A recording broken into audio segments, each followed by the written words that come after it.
आपने देखा होगा कि इंडिया का कोई भी त्यौहार आ जाए, होली आ जाए, दिवाली आ जाए, उनका 15 अगस्त का मौका हो, पूरी दुनिया में इंटरनेशनल लेवल पर उनके इन त्योहारों को सेलिब्रेट किया जाता है। जब भी आप किसी कल्चर, और इंडियन कल्चर बड़ा डोमिनेंट कल्चर है, आपको बताऊं कि दुनिया में जो ये हिस्ट्री है इस बेल्ट की, मैथोलॉजीज की बड़ी पुरानी है इंडियन कल्चर की। 70 देशों की उपस्थिति एक साथ प्रधानमंत्री जी के कारण काशी में हुई है, इसके लिए प्रधानमंत्री जी का आभार। यहाँ पे मौजूद थे और इतना बड़े लोगों का एक वो दूर तक मजमा था, लोग ही लोग थे, और एंड में जो वो फायरवर्क्स हुए हैं वो कमाल थे, और मैं तो कहता हूँ बड़ा प्यारा माहौल था। और अगर हम अपने पहनने ओढ़ने खाने पीने को कंपैरिजन कर रहे हैं इंडिया के साथ, तो आपको नहीं लगता कि 95% हम इंडियन कल्चर से इंस्पायर हैं और हमने उसी को ही अडॉप्ट किया हुआ है?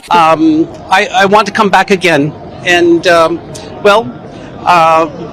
so pleased to be here. Today I'm here with my lovely wife to celebrate the Diwali. It's fantastic being here at the Ganga River and to see Varanasi. मतलब जब हम शबरात देख लें या दिवाली देख लें, उन दोनों का हम ओवरलैप कर लेते हैं। तो हमारी शबरात की कुछ अपनी रसूम है जिनको अगर हम फॉलो करें तो आई बिलीव कि ज़्यादा अच्छे तरीके से जो है वो हम लोगों को दिखा सकते हैं कि व्हाट मुस्लिम्स आर, या हमारा कल्चर क्या है, या जो भी है। हम असल में कॉपी के चक्कर में जब पढ़ते हैं ना, तो हम अपने आप को ख़राब कर जाते हैं। अब आपने शबरात और दिवाली की बात की, दिवाली पर पटाखे चलते हैं, हमने शबरात पे पटाखे चलाना शुरू कर दिए हैं। हालांकि मना है कि शबरात पे भाई पटाखे नहीं चलाते। कहा जाता है, बुजुर्ग कहते हैं कि जी रहमत के फरिश्ते इस रात को आपके घरों में नाजिल होते हैं, उनका नज़ूल होता है, और जब आप इस तरह की आतिशबाजी करते हैं तो वो वहाँ से चले जाते हैं। लेकिन उसके बावजूद भी हमारी मार्केट में पटाखे भी बिकते हैं और बच्चे चलाते भी हैं। देखिए, पटाखे चलाना अगेन बड़ा मैं बहुत डर के बात करता हूँ। पटाखे चलाना बुरी बात। ईस्टर्न कल्चर और ईस्टर्न कल्चर के हवाले से मैं बात करना चाहूंगी। ईस्टर्न कल्चर जो फॉलो करते हैं वो ठीक है, लेकिन सोसाइटी में वेस्टर्न कल्चर भी फॉलो किया जाता है, लेकिन फिर उन लोगों को देखने का नजरिया और हो जाता है। उसके हवाले से एक बात याद रखिए कि हर कल्चर अपनी वैल्यूज से बना होता है, इकरार से बना होता है कि किसी कल्चर में इम्पोर्टेंट क्या है। देखिए, हम जो मशरकी लोग हैं ना, हम लोगों के कुछ प्रॉब्लम्स हैं। ठीक है। हमारे कल्चर को समझना तब बड़ा आसान हो जाता है जब आप इन प्रॉब्लम्स को सामने रखते हैं। अच्छा। हमारा पहला मसला ये है कि हम लोग हिंदू से मुसलमान हुए, यानी हमारा बेसिक जो पुराना कल्चर था वो इंडियन था। अच्छा। और इस्लाम हमने कबूल किया। जब भी आप किसी कल्चर, और इंडियन कल्चर बड़ा डोमिनेंट कल्चर है, आपको बताऊं कि दुनिया में जो ये हिस्ट्री है इस बेल्ट की, मैथोलॉजीज की बड़ी पुरानी है इंडियन कल्चर की। तो इंडियंस जब मुसलमान हुए और इस्लाम हमारी जिंदगी में दाखिल हुआ, तो ना हम तितर रहे ना बटेर रहे। आपको बड़े लोग कंफ्यूज मिलेंगे। वो कंफ्यूजन क्यों है कि वो आज तक ये नहीं समझ पाए कि रवायत और दीन में फर्क क्या है। हम बड़ी रवायतों को फॉलो करते हैं दीन समझ के, हालांकि दीन से उनका ताल्लुक ही कोई नहीं है। छोटी सी मिसाल मैं आपको देता हूँ। इस्लाम में गुड़ती कुछ नहीं है। ये गुड़ती आई है किसी कल्चर से। 40वां इस्लाम में कल्चरल आ गया। अच्छा। हमारी बड़ी रस्में ऐसी हैं जो कल्चरल हैं, और वो कल्चरल चीजें जोन सी हैं, रवायतें जोन सी हैं, वो हमें लगता है जैसे दीन का हिस्सा है, हालांकि वो दीन नहीं है। ठीक है। नतीजा ये हुआ कि हम लोग कंफ्यूज हो गए। हमारी इस कंफ्यूजन का नुकसान ये हुआ कि हर फिरके और हर तबके में कुछ कल्चरल चीजें ऐड हो चुकी हैं जो इस्लाम में सिरे से है ही नहीं। यानी अरब्स में वो 1400 साल से नहीं है।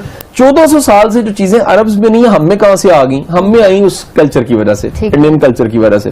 यानी हम हमारे मजहबी रसूमात तमाम की तमाम अगर निकाल के देखी जाए और इंडियन कल्चर्स की रसूमात देखी जाए तो सिमिलैरिटी है। लेकिन इस पर कोई बात नहीं कर रहा होता।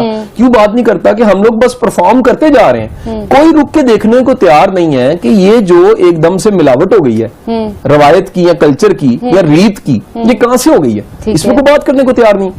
अच्छा, अब आते हैं वेस्टर्न्स की तरफ। अच्छा, उनके यहाँ जो रिलीजियस होना है वो एक सेपरेट मैटर है। ठीक है, जाती मसला है। ठीक है, स्टेट अफेयर नहीं है। हाँ। वो कह रहे हैं जी रिलीजन एक अलग चीज है और आपकी जो जाती जिंदगी है वो एक अलग चीज है। ठीक है कि नहीं? आप रिलीजन और स्टेट को इकट्ठा नहीं करेंगे। उन्होंने सेपरेशन कर दी। उससे हुआ ये कि वहां पर आपको कंफ्यूजन नहीं मिलती। हम लोग कंफ्यूज ज्यादा हो गए। हम लोग आज तक समझ नहीं सके कि मुल्क बना इस्लामी और इस्लामी निजाम हम ला नहीं सके। जमहूरियत हमारी कामयाब नहीं होती, कभी मार्शल लॉ आ जाता है। ये सारे जब ब्लेंड्स आपके पास आए कि अब एक दहाई ऐसी थी जिसमें आप ये साबित करने की कोशिश कर रहे थे कि तालिबान बिल्कुल ठीक है, और एक वक्त आया कि आप उन्हें मार भगाने की कोशिश कर रहे हैं और आप कह रहे हैं अब ठीक है, तो ये हमारी जो पॉलिसीज ठीक नहीं बन सकी। भी है, ये बहुत खूबसूरत प्रेजेंटेशन उसके ऊपर दी गई है। मैं कहूँगी मैंने लेजर लाइट शो देखे हैं, बट ये तो पता नहीं कोई और ही लेवल था खूबसूरती का। इतना मजा आया देखने का, और जिस तरीके से स्टोरी भी कुछ नरेट की जा रही थी, हम लोग को नहीं आई थी। वैसे मुझे थोड़ा लग रहा था जब शिव जी का आया था ना, मुझे लग रहा था कि शिव तांडव जो है उसको परफॉर्म किया जा रहा है, बट मैंने कहा कि कहीं मैं गलत नहीं सोच रही हूँ। बट बाद में उन्होंने ये चीज अच्छा लगता है जब आपको थोड़ी थोड़ी चीजों का आइडिया होता है। लेकिन ना मौसम एक खूबसूरती है कि ये समा मतलब वहां पर जो नजारा है, वो जो लोग वहां पर बैठे होंगे, जिन लोगों ने इस नजारे को विटनेस किया होगा, यार क्या खूबसूरत होगा दिए, और फिर उसके बाद लेजर लाइट और ऊपर से फायरवर्क। उन्हें तो खुद भी यकीन नहीं आ रहा होगा कि वो क्या देख रहे हैं। जैसे उन्होंने बीच में जिक्र किया कि इस साल जो है बहुत कम लोग, क्योंकि कोरोना की वजह से बहुत कम लोग आए, वरना पूरी दुनिया से यहाँ पे लोग जाते हैं। तो वाकई आप इस तरह की कोई चीज देखते हैं ना तो आपको यकीन नहीं आता, और आप जब किसी को जाके बताते हैं ना,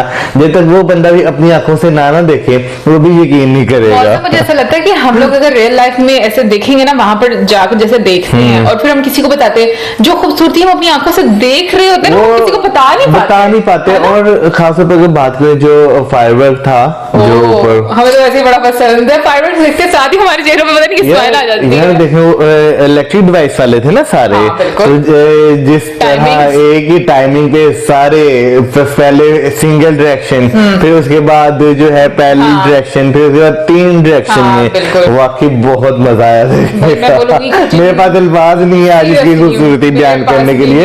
ऊपर से मुझे लगता है कि लोग जो थे ना वो आसपास, उन्होंने मेरा ख्याल बोट्स में बैठ कर देखा है।